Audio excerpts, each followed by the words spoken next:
Stay tuned now for adventure and excitement in the world of the future. Entertainment for the entire family produced right here in Kalamazoo.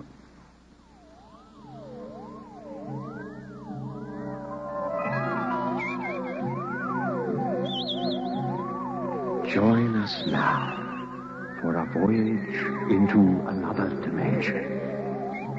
A journey into a realm as infinite and limitless as time itself. Our destination, the farthest reaches of the imagination. WMUK Special Projects presents Future Tales.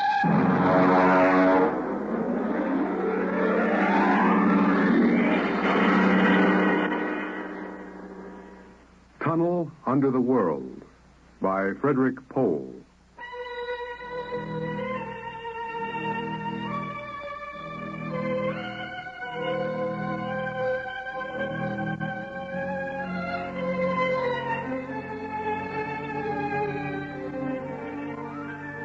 On the morning of June 15th, Guy Burkhart woke up screaming.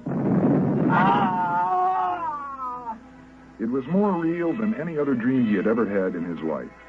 He could still feel and hear that sharp, metal-ripping explosion, that searing wave of heat. He sat up. Oh, Mary. Mary, where are you?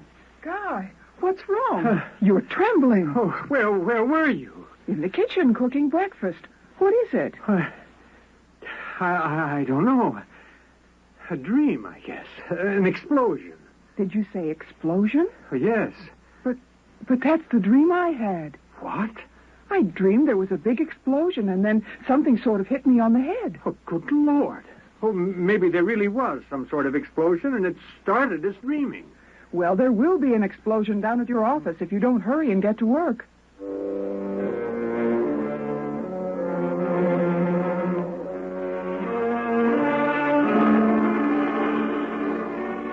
Coming in on the bus, Burkhart watched to see if there was any evidence of an explosion. There wasn't. If anything, the town looked better than ever. The only thing that seemed strange to Burkhart was the fact that none of the usual crowd was on the bus. He was a little relieved when his old pal, Henry Swanson, finally got on. Excuse me. Oh, Henry. Pardon me, sir? Henry, what's the matter with you? It's me, Guy Burkhart. Burkhart? Sorry, I don't believe we've met. What? Well, Henry, for Pete's sake, it's me. If you'll excuse me, this is my stop. Well, I'll be. How do you like that? Guy Burkhart got off in front of the gigantic Contro Chemical building and took the elevator to the 98th floor, where he had worked in the accounting department for 12 years. It wasn't until he was almost at his floor that he realized the speaker was not playing the usual commercials. Friends, are you happy with your present home freezer? Of course not. Well, the answer to your problem is the Feckle freezer. Feckle freezers are better freezers. Most wives would do anything for a Feckle freezer. Friends, are you happy with your present home freezer? Good morning, Miss Holmes. Good morning, Mr. Burkhart. Well, new hairdo, I see, huh? Why, yes. Do you like it? Well, it makes a lot of difference in your appearance. Mr. Barth in? No, sir. He had an appointment with Mr. Dorchin of the Human Research Institute. Today? Well, today is the 15th of June. He has to sign the quarterly statement. Said he wouldn't be in. That's mighty peculiar. Yes, sir. Oh, by the way, Miss Holmes, what the devil is a Feckle freezer? A Feckle freezer? The new copy on the elevator commercial. Barth must have landed another account. Feckle freezer. I really don't know, Mr. Burkhart. It's a funny day. Can't quite put my finger on it, but there's something strange going on.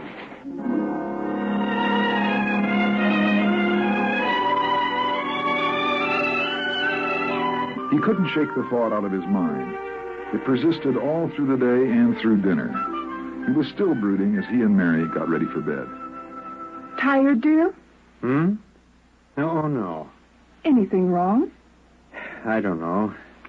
Well, I guess I'll get a good night's sleep. Coming? I think I'll sit up and read for a while. Good night, darling. Good night, dear.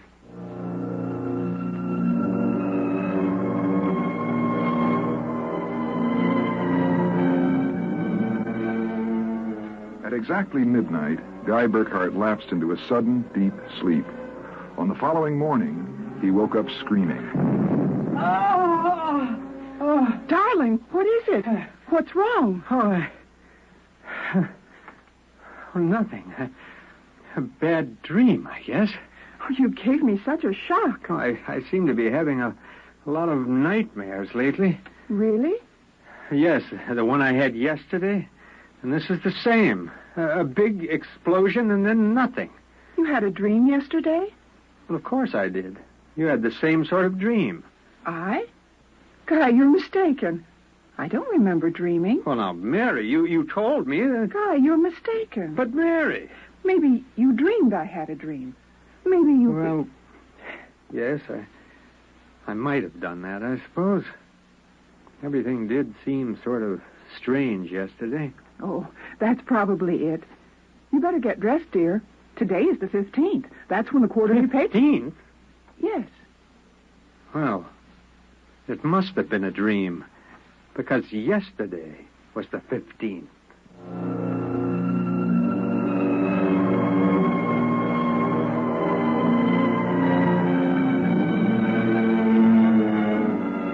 Guy Burkhart got up, dressed, ate breakfast, and took the usual bus to work. Once again, everything seemed even brighter and newer than usual. And once again, he was puzzled when he noticed none of the old crowd on the bus. Pardon me, please. Oh, now, look, don't shove so... Oh. Good morning, Henry. Morning. For God's sake, don't talk to me. Well, what is it? You being followed or something? Don't you know? I was sure you remembered. Remembered what? I can't talk. This is my stop. Will you excuse me, please? Oh, but Henry. Well, Henry, for Pete's sake. As in yesterday's dream, Guy Burkhart got off at his stop and took the elevator to the 98th floor. The speaker in the elevator purred a new commercial this time. Marlin cigarettes. They're sanitized. Does your present cigarette make your throat feel raspy and unpleasant? Marlin cigarettes contain a miraculous new drug which actually gives you the sensation of smooth, creamy smoke. Marlin cigarettes. Marlin cigarettes. He walked down the marble corridor to his office. Good morning, Mr. Burkhart. Good morning, Miss Holmes. Do you like my new hairdo? Yes. Is Mr. Barth in? Oh, no, sir. He had an appointment with Dr. Dorchin at the Research Institute. I know. You know? Well, I guessed it anyway. And today is the 15th of June, and he won't be here to sign the quarterly statement, and I'm going nuts. Well, let me have a cigarette, will you? Yes, sir. Try one of these. They're Marlin. I never heard of Marlins before today. What are we, a bunch of guinea pigs? Something wrong, Mr. Burkhart? Wrong? Perish the thought, Miss Holmes. Perish the thought.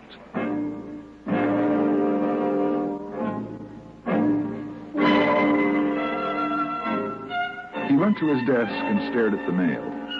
Before he opened it, he knew that the factory distributor's envelope contained an order for 12 new electronic computers.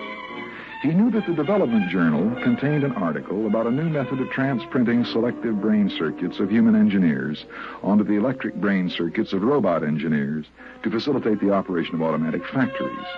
He knew that there was a complaint from Feinbeck & Sons about Contro Chemical's newest household robot circuit. After a long while, he forced himself to open them. They were exactly as he suspected. Hello? This is Swanson. Henry Swanson. What is it? Do you remember? Remember what? Just remember. All right, now listen, Henry. Let's stop playing games. Yesterday, either I was dreaming or you snubbed me on the bus. Today, the same thing happened. Oh, you do remember. Thank heavens. I thought so when I saw you, but I couldn't be sure. Well, what is it you want? Listen, tomorrow morning when I get off the bus, you get off with me. Be casual. They might be watching. Who may be watching? Swanson? Hello? You buzzed, Mr. Burkhart? Yes, I'm still out of cigarettes. Would you buy me a pack of Keltons? Wouldn't you rather have Marlins? I smoke Kelton. But, Mr. Burkhart, Marlins have that soft, creamy smoke that's so soothing to your throat. Oh, do you really believe that stuff? Well, it's true. I wouldn't say this, Mr. Burkhart, except that, well, I've gotten to know you pretty well. I've grown to admire you so much. Yeah, I see. Would you mind, Mr. Burkhart, if I told you that for months now I've wanted to, well, to comfort you? I know how troubled you've been. Well, you've never mentioned your feelings before, Miss Holmes. April. My first name is April. Oh, that's a pretty name. You see, I do have your welfare at heart. That's why when I see you smoking Keltons, and I know Marlins are so much better, won't you let me buy some of them for you? I suppose so. Why not? Here, bring me a carton. Oh, thank you, Mr. Burkhart. Guy. I think you ought to go. I'll be back.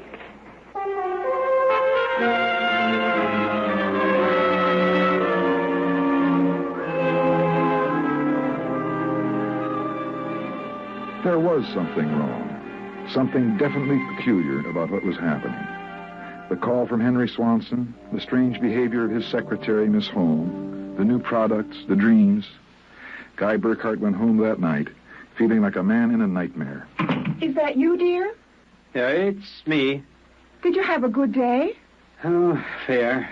Oh, before you sit down, will you go down into the cellar and put in a new fuse? The switch in the hall closet blew out. I shut it off. Okay. Supper will be ready in a minute, so don't start fooling around with that old boat hull you've been building. No, I won't.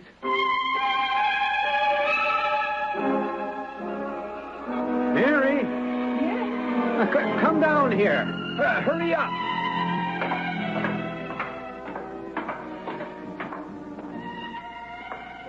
What is it? Well, I don't know. I'm not sure.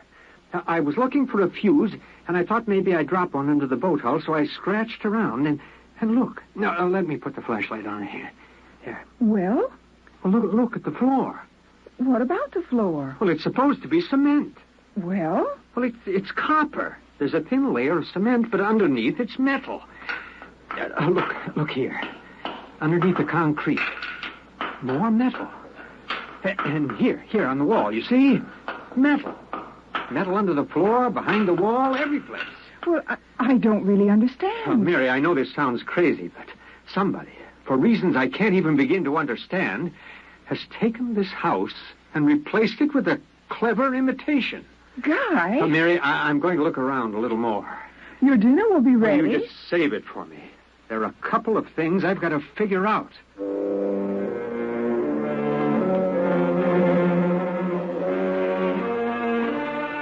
The following morning, Guy Burkhart woke up screaming. He dragged himself into the kitchen where his wife, Mary, was preparing breakfast, and he discovered that it was still June 15th. Mary, where's the morning paper? Here, dear. Yeah. Mm-hmm. Yeah. June 15th. Better hurry, dear. Today's the day Mr. Bart fills out the quarterly tax return. No, it isn't. What? He won't be there. He'll be at a meeting with that crackpot Dorchin at the Human Research Institute. Dr. Dorchin? Yeah, he'll be there. And Miss Holmes will have a new hairdo, and the elevator will be selling some new product, and Swanson will... What about Swanson? Swanson. He said, I wonder if it's going to be the same today, or if... Guy, what in the world are you talking about? Nothing. Never mind. Where's my coat? But you haven't had any breakfast yet. Oh, I don't want to miss my bus. I'll see you tonight. Guy Burkhart got on his bus. There were the same unfamiliar faces, the same unusually new-looking buildings, the same unusually bright sunshine. And on the customary corner, Henry Swanson, pale and introverted, climbed aboard. Excuse me, sir. Oh, that's quite all right. Do you remember the phone call? Yes. Oh, thank heaven. Get off at the next corner and follow me. Well, where are you going? There's an excavation for a building about a block down. Make sure you aren't followed. I'll go first. Burkhart, here, behind the fence. Well, all right now, Henry. What's this all about? I'm not sure. At first I thought perhaps they were Russians. Now I'm beginning to think they're Martians. No humans could have accomplished what they've accomplished. Now, wait a minute. Start from the beginning, Henry. What's going on? Look, Burkhart, peculiar things have been happening to you, right? Oh, yes. A lot of your friends are missing. Your house seems changed. Yes, there's something stranger than that. The date. Today is June 15th. Yet I could swear yesterday was June 15th and the day before that. You've got it, friend. It's always June 15th. And you and I are the only ones who know it. But why, Henry? How? I'm not sure. I think it's some sort of mass hypnosis or something. Oh, but why doesn't it work for us? My wife, Mary, doesn't remember a thing. Somehow, when it happened, they missed us. We were protected from the full force of the rays or whatever they used. Burkhart, where were you on the night of the 14th? About midnight. Let's see. It was Sunday night, huh? Yes.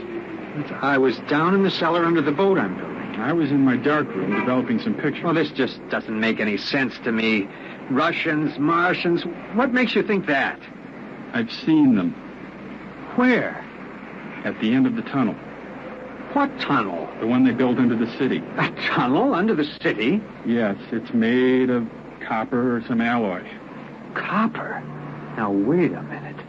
I found a copper layer under my cellar floor last night. So did I. That's how I discovered it. I found a way to get in, too. It's at the bottom of this excavation. Great Scott. Henry, why don't we tell the police? We can't trust them. Even the police may be Martians in disguise. Oh, come on now. You're being over-dramatic. Oh, am I? Well, you just come with me. Where? Into the tunnel. I'll show you.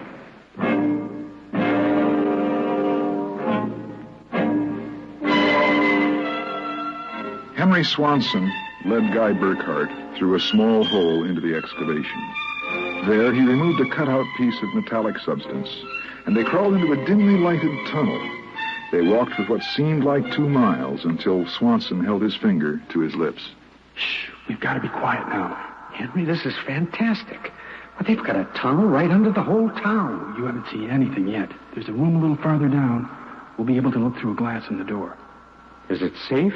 Yes, unless one of them comes along. Now, come on. Okay.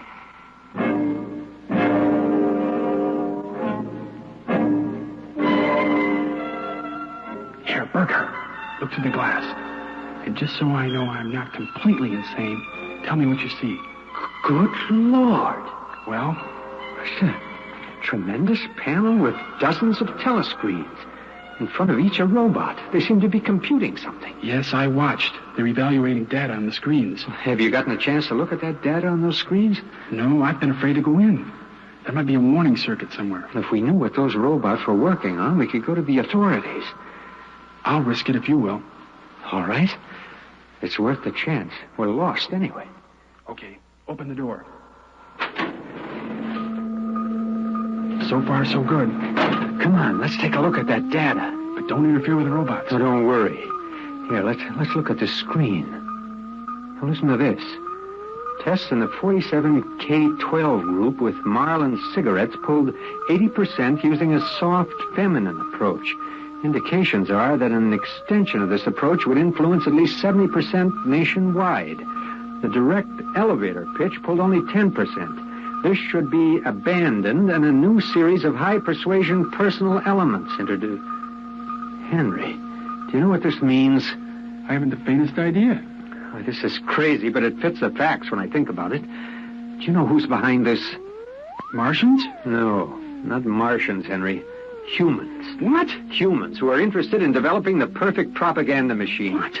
I don't know who they are or how they've done it, but somehow they've taken over the city. Hypnosis? Hypnosis, drugs, maybe some kind of ray or something. However they do it, what happens is that they let us live through a single day. And during that day, they pour all kinds of suggestions and propaganda into us. And at the end of the day, they evaluate the results to see how we've reacted. And then at midnight, they wash the day out of our minds, and the next morning we start the same day over again with different stimuli. Do you know what that means, Henry? Suppose one man learned how to influence people 100%. Why, in a year, he could sell us anything from freezers to political candidates. Wait a minute. Now, we're guinea pigs, Henry. This whole community is one big test tube for Dorchin's propaganda research. What do we do? I don't know. But somehow we've got to get out of this town and get to the FBI. Do you think we can? Well, it's worth a try. Come on. Wait. Huh? What is it? Look, through the door. There's someone coming down the tunnel. Hey, we've got to hide. Behind the circuit box. Shh. Good Lord. It's Dorchin, the head of the research institute. Quiet. All right, Burkhardt, come out. We know you're in this room. Miss Holm has informed us that you remember. I must warn you that it's useless to buck us. Come out peacefully.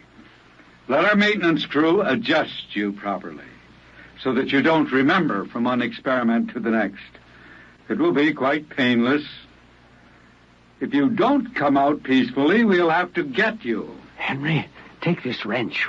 When I give the word, jump him. But he might be armed. We have nothing to lose. Very well, I'm coming after you. Now! I killed him. Now, wait. Get his coat unbuttoned. Hear if his heart's still beating. Henry? What is it? What's wrong? Look. Underneath his coat. Heaven help us. He's a robot. A humanoid robot designed to look like Dorchin. Come on, let's get out of here. Wait. What's that? It's a loudspeaker. I told you it was useless, gentlemen. Who are you? Dorchin, naturally. The real Dr. Dorchin. What are you trying to do to us? Mainly trying to prevent you from damaging my experiment, gentlemen. You can't get away with this, Dorchin. Sooner or later, somebody is going to get wind of this madness. Really, Burkhardt, you're quite naive. Now, why not be reasonable and let the maintenance crews adjust you? And if I refuse, I suppose you'll kill me. That will be quite impossible. Oh? You see, Burkhardt, you're already dead. Dead? You're shocked? It's quite true. You and everyone else in this town were killed by a premature atomic blast. The blast occurred at 7 a.m. on June 15th. That's the last thing imprinted on your minds. That's why you wake up screaming each morning. No, it isn't true. But it is.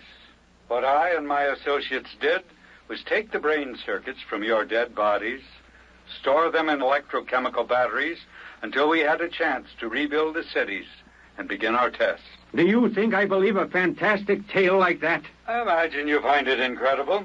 Of course, we didn't rebuild everything exactly. After all, it only had to last over a single day, June 15th. At midnight, we turn off the power and wash out the memory of the day. You and your friend Swanson, unfortunately, have defective circuits.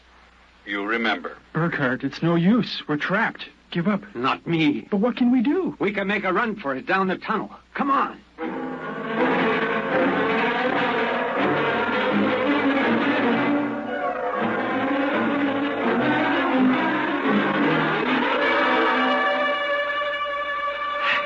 I think we made it. Open the door. Oh, no. No, I don't believe it. Swanson, look. They were standing on a ledge of smooth, finished metal. At their feet, the ledge dropped away into a chasm so deep they could not see the bottom. Beyond was only a glare so bright that their eyes could not stand to look into it. And yet, just at the limit of their vision, something towered. Something so huge it was almost inconceivable. Something. Burkhardt! Yes? This is Dorchin. Now do you understand why it's useless? The great looming figure moved closer. It seemed to take shape now, and yet it was so gigantic as to be unbelievable. It came closer. The glare was partially blocked. And then Guy Burkhardt knew that the huge shape was none other than Dorchin himself. You see how I did it, Burkhardt? I took your brain circuits and had them reduced so they could be transferred to tiny humanoid mannequins. That's what you are, Burkhardt, a tiny miniature of yourself. In this city, this whole experiment I'm conducting is built on a tabletop.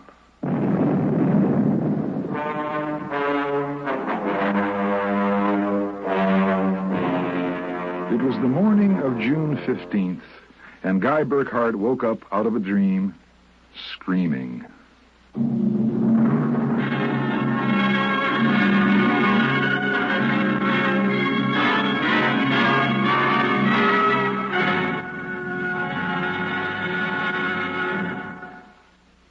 WMUK Special Projects has presented Tunnel Under the World, a story by Frederick Pohl, adapted for radio by George Lefferts. Featured in our cast were Mark Spink as Guy Burkhart, Ruth Heinig as his wife Mary, Dick Atwell as Henry Swanson, Peg Small as the persuasive Miss Holm, and Richard Niesick as the evil Dr. Dorchin. Our narrator was John Phillips. Future Tense is produced and directed by Eli Segal.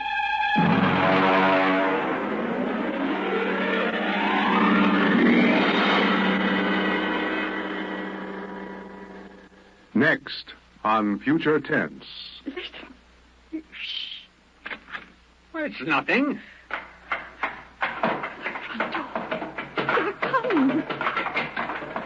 Good Lord, those kids sound like 50 men with boots.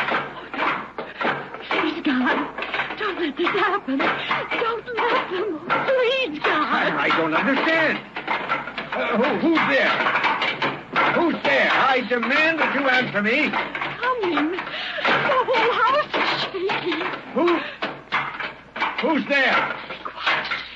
Be quiet. You might go away. Henry. If you are enjoying these Future Tense programs and would like to hear more drama on WMUK, please let us know. Address your comments as well as suggestions for future programs to Future Tense, WMUK, Western Michigan University, Kalamazoo, Michigan. The zip code is 49001. This is Gerard McLeod inviting you and your entire family to join us every Monday through Thursday at this same time for Future Tense. Be sure to listen.